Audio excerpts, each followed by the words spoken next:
Hello everyone, this is Huafang Li again. In this short video, we are going to discuss the future of philanthropy, voluntarism, and the nonprofit organizations. So the future been largely influenced by the next generations, right? And also shaped significantly by the development of technology. So we are going to talking about crowdsourcing, fundraising, artificial intelligence, big data, machine learning, etc., right? And also virtual reality, or the meta, as the recent description of that. So one of the new model for fundraising, right, for nonprofit organizations, they can initiate crowdfunding on similar platforms, so they can do crowdfunding. So what do we mean by crowdfunding?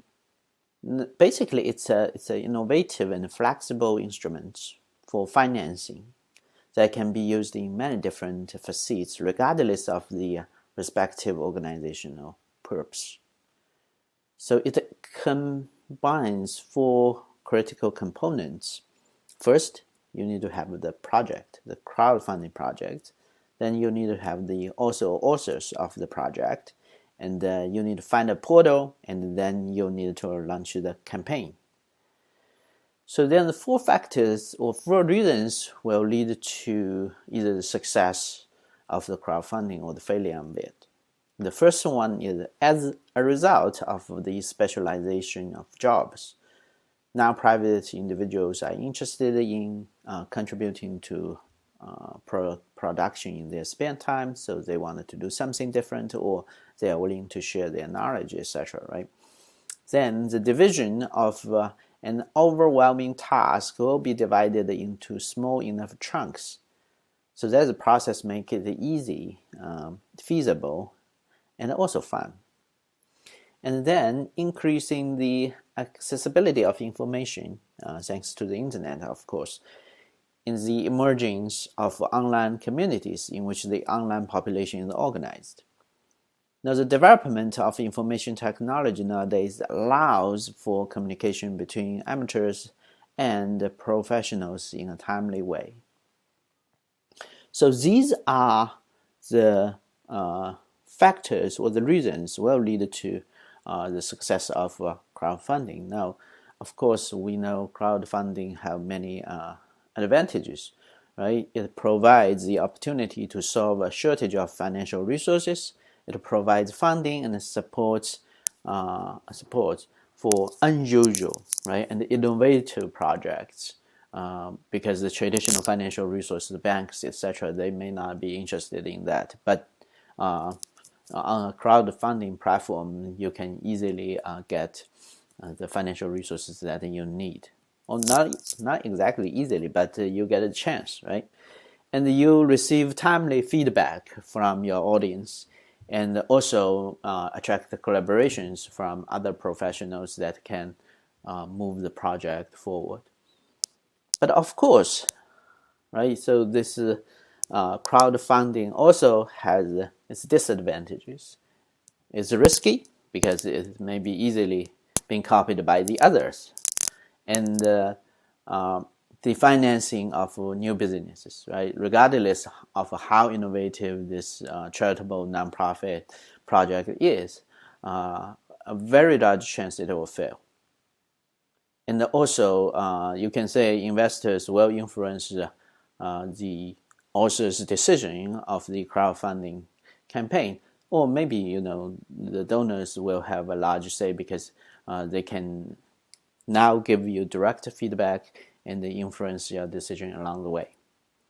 And also, there's needs to be mechanisms to prevent fraud, right? To make those authors of the crowdfunding campaign accountable, to verify the information, etc.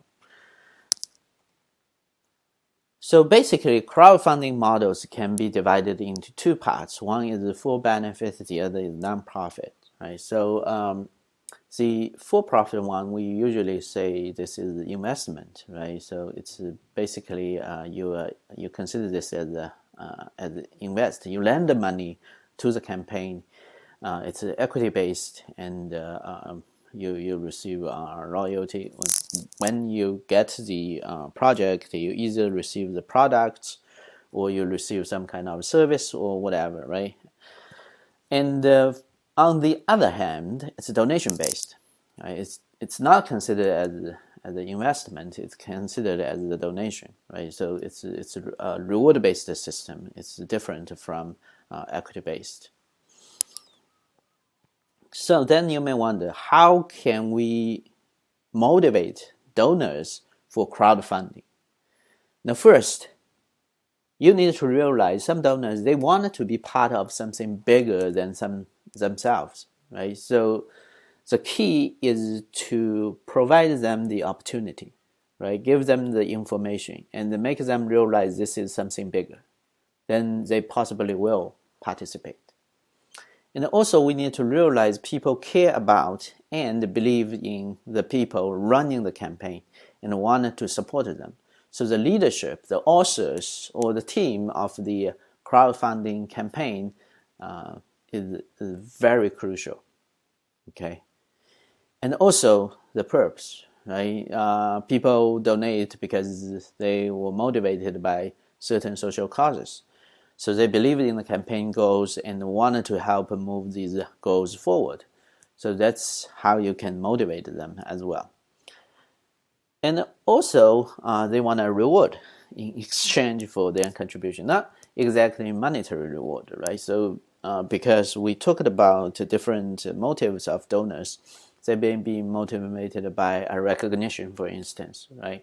Or they may be motivated by solely by enjoying supporting those innovative nonprofit projects. The key here also is you need to figure out the reward system that they can be recognized in a way that they want it. All right, so there's some tools that you can use for crowdfunding. One is the donor box, and this is a crowdfunding platform for nonprofit organizations. And also the how nonprofit organizations, they can use big data, machine learning to figure out the most important social needs. Right. So this is a very famous talk, TED talk by Nancy Lubin. She talks about the emergency line, right, the crisis line, so that they use machine learning to identify which crisis it should be prioritized, right, so that they can offer timely help. So by doing so, they actually save so many lives. So this is also a very, very informative and important topic, right? Because vulnerable groups are also usually the clients of nonprofit organizations, because nonprofit organizations wanted to better the world, right? So they targeted those groups and provide a service to them. But the key here is how can we find them, right? And how can we understand their needs? Now, thanks to the development of technology, nowadays we can use certain machine learning or artificial intelligence methods to help us to find these group of people and to identify their needs and figure out a way to satisfy them better. And the last part I want to talk about the future is the development of virtual reality. Traditionally, we would think, okay, if you have voluntary or donation experience with nonprofit organizations, you are more likely to volunteer and donate in the future, right? So this experience, what we mean is by like in-person experience, personal experience, right? So you'll be a volunteer, you'll be a donor, you'll be an intern, or you actually worked for nonprofit organizations. Now this virtual reality thing gonna change some of the landscape in the future, right? So could virtual reality be a possible solution to some of the very difficult experience? So for instance, if a nonprofit organization is working on a war zone, right, to save kids from wartime, and how can that nonprofit organization look for experience that you can have? They can't just send you as a volunteer or donor to the war zone, right? That will be too risky, and I don't think it's also a feasible way to do it in reality.